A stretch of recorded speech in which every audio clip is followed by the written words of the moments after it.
So Vinod அண்ணா வந்துட்டு இன்றைக்கி 90 days அப்புறமா எக்ஸிட் ஆகி போயிட்டாரு. மணி எடுத்துகிட்டு போயிருக்காரு. அப்போ அவருக்கு வந்துட்டு சேலரி வருமா, எவ்வளோ வரும், அதெல்லாம் பற்றி கேட்டிருந்தீங்க. அவருக்கு வந்துட்டு சேலரி கிடைச்ச நியூஸ் சோர்ஸ் படி அவருக்கு பெர் டே சேலரி வந்து 30,000 ருபீஸ். அப்படி 30,000 ருபீஸ் அவர் வாங்குறாரு. 90 டேஸ் இருந்திருக்காரு. ஸோ 90 × 30,000 வரும்போது 27 lakhs வருது. அது போக அவருக்கு இந்த 18 lakhs கிஃப்ட் மணி கிடச்சிருக்கு. ஸோ 27 lakhs + 18 lakhsன்னு வரும்போது டோட்டலாக ஒரு 45 lakhs வருது.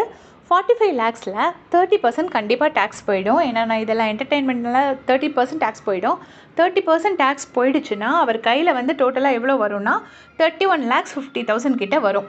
இது வந்து ஒரு தோராயமான ஒரு அசஸ்மெண்ட் தான். எல்லோரும் கேட்டிருந்தீங்க. அண்ட் 30,000 தான் அவரோட பர் டே பேங்கிறது கரெக்டாக இருந்தால் நிறைய பேர் சொல்கிறாங்க 30,000 தான் அவரோட பே அப்படின்னு சொல்கிறாங்க. ஸோ 30,000 பே வாங்கியிருந்தாருன்னா கிட்டத்தட்ட அவர்கிட்ட இப்போ வந்து ஒரு 31,50,000 கிடச்சிரும்.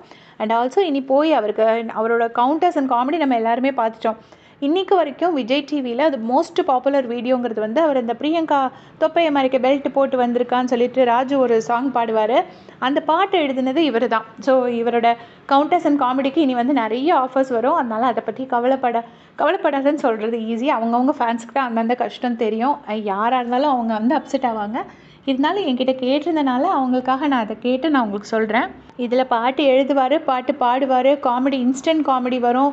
ஒரு என்ன நிறைய டேலண்ட்ஸ் 1 2 இல்லை, நிறைய டேலண்ட்ஸ் இருக்குது. ஸோ அவருக்கு நிறைய மூவி சான்சஸ்லாம் வரும். ஏஜும் இருக்குது. அண்ட் ஆக்சுவலி அவரோட ஏஜோட லுக்ஸ் கூட அவருக்கு இன்னும் வரல.